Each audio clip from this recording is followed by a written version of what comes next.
কালকে যে আমি একটা ভিডিও পোস্ট করছিলাম যে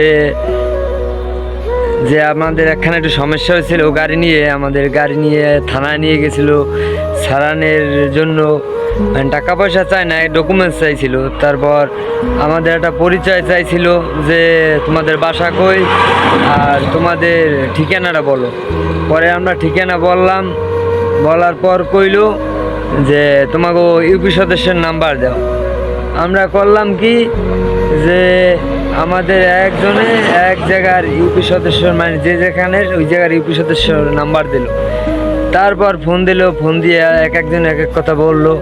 তারপর আমি দিলাম, দেওয়ার পর কইল কি যে জিজ্ঞেস করলো থানা থেকে ছেলেটা কি রুম কি করে ইউপি সদস্য। সে বলছে যে ছেলেটা ভালো, কিন্তু লাস্টে যেই বলছে যে সন্দেহজনক ধরিয়ে আনা হয়েছে। তারপর সে বলছে যে সন্দেহজনক ধরিয়ে আনা হয়েছে যখন, তখন ওকে চালান দিয়ে দেন। এই কথাটা ওই থানায় বলছে ফোন দিয়ে ইউপি সদস্য, যে আমার যে ফোন দিছি আমি।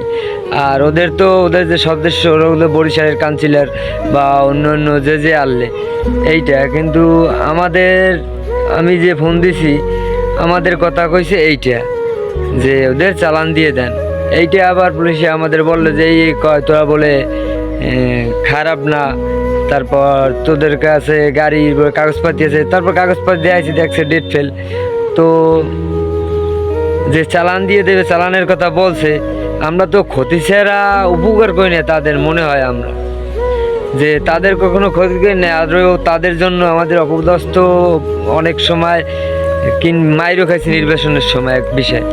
কিন্তু সেই সব লোকে যেহেতু কালকে যে কথা বলছে, কথাগুলো ঠিক হয় না, খুব খারাপ লাগছে। তারপর আমাদের তো গাড়ির কাগজপাতি দেখাইয়ে তারপর আমাদের ছাড়ছে।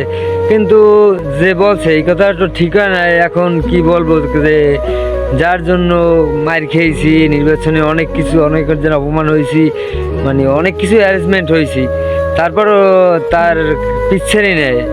কারণ যার পিছে ছিলাম তার পিছেই ছিলাম। কিন্তু কালকে আমরা তো আর কোনো খারাপ উদ্দেশ্যে যাই না, খারাপ কামে যাই না বা কোনো কিছু জানি না। আমরা ঘুরতে গেছি যা 2-3টে গাড়ি নিয়ে।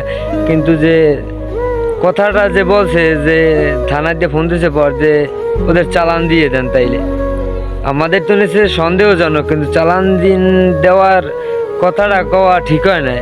কারণ এক এলাকার লোক ইউপি সদস্য, সে তার কাছে জিজ্ঞেস করছে পুলিশ এই কারণে যে গাড়িগুলো কি ঠিক বা এরা কি করে, গাড়িগুলো ঠিক আছে কি না। আমাদের গাড়ির একটা কাগজ ছিল না, কাগজ পরে নিয়ে গাড়ি আমাদের আনতে হয়েছে।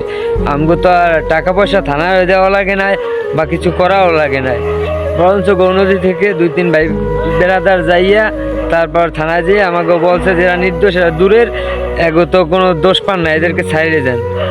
তো তারপর ছাড়িয়ে দিয়েছে। কিন্তু যেটা বলছে একটু কষ্ট লাগছে এলাকার দিক দিয়ে, যে এলাকার যাদের জন্য মানে এত কিছু করলাম, এত হাঁটলাম চললাম, তারাই যদি হ্যারাসমেন্টের কথা বাইরে বলে দেয়, তাহলে তো খারাপ এমনিই লাগবে। তো ধন্যবাদ, ভালো থাকুক যে তারা, আরও আশা করি নির্বাচন করুক, হোক, এইটাই স্বাভাবিক। দোয়া করি সবসময় যে নির্বাচনে হোক, বড় দোয়া করি না। আবার তো নির্বাচন আসতেছে, ইনশাল্লাহ হবে। দোয়া করি, বড় দোয়া করবো না।